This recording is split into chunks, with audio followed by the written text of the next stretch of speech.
Okay, so just out of this long meeting, it was about an hour and a half.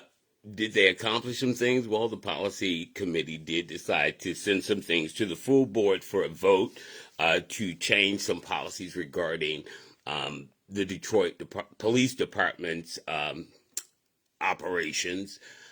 There were a couple of things that were significant, and we'll get to why I was more interested in being in the meeting because, well, how about we start with me? Let's start with me. There is a presumption of misconduct when there is no body cam footage. The presumption of misconduct is against the officer. So if the allegation is the officer slapped me, it's presumed the officer slapped them if there's no footage. And if that presumption is true, if that presumption is present, then the officer then suffers disciplinary procedures. This has never happened. But this has been on the books, I believe, since 2022, for 3 years, but this has never happened. When questioned as to why, I got a lot of, we got to figure that out. Okay? Secondarily, the other thing that occurred that's of note, and this is why we need to, my ask here, my call to action is, I want you to vote for me. Write my name, Lucius Conway, on November 4th for the District 2 seat for the Board of Police Commissioners. That's number one. Number two is, I want you to encourage people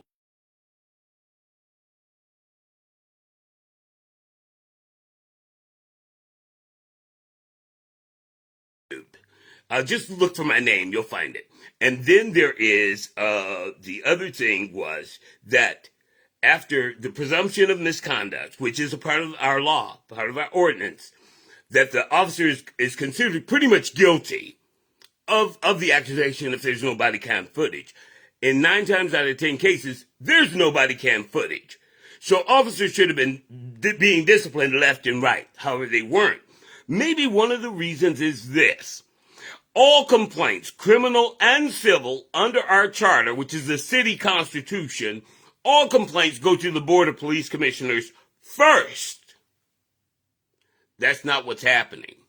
The Board of Police Commissioner Chairman, Darrell Wood, showed up at the policy committee meeting and kind of took over from Linda Bernard, who's the chair of the policy committee meeting.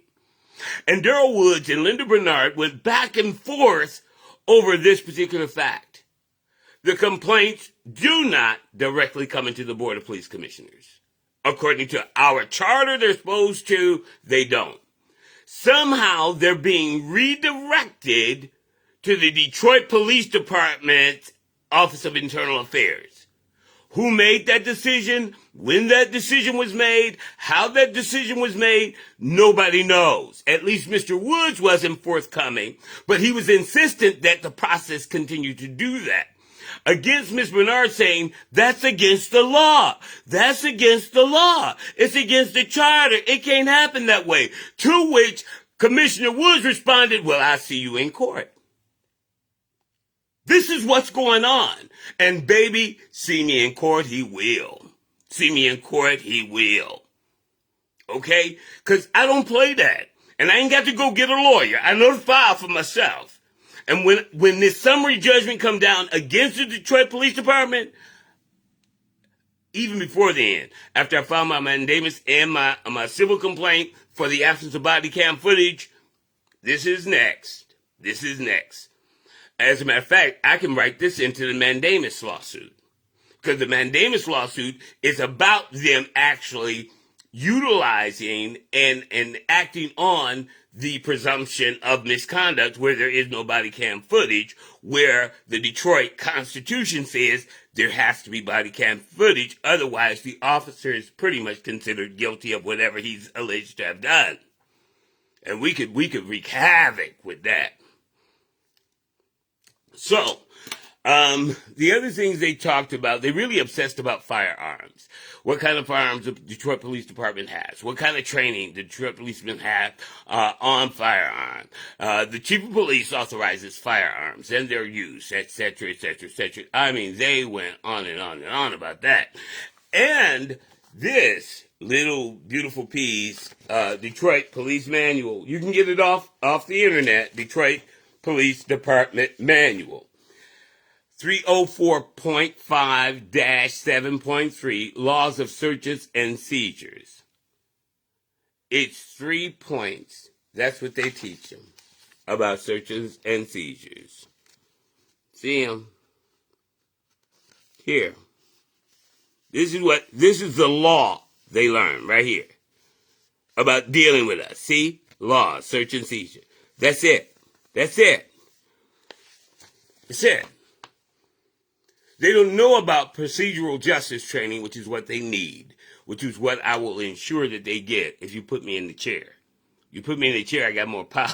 I got more power, even to get on a committee and push. But for now, also, Darrell Woods is an appointee. He was appointed by the mayor. So the first thing is to get that out of the charter. To get it out of the charter that the mayor can appoint 4 members. We need to get that out of the charter. If he can't appoint city council persons, he certainly shouldn't be able to appoint the Board of Police Commissioners. Any of them. For any reason. We've got at-large city council persons. They're not appointed by the mayor. They're voted on by the people. Likewise, every member of the Board of Police Commissioners should be an elected official. Okay, my name is Reverend Lucius Conway. You're going to write my name in November 4th. Until then, you're going to tell people keep up with what he's doing because he's giving some fire legal information. I'm giving some fire legal information. So stay with me. It's legal information you can use.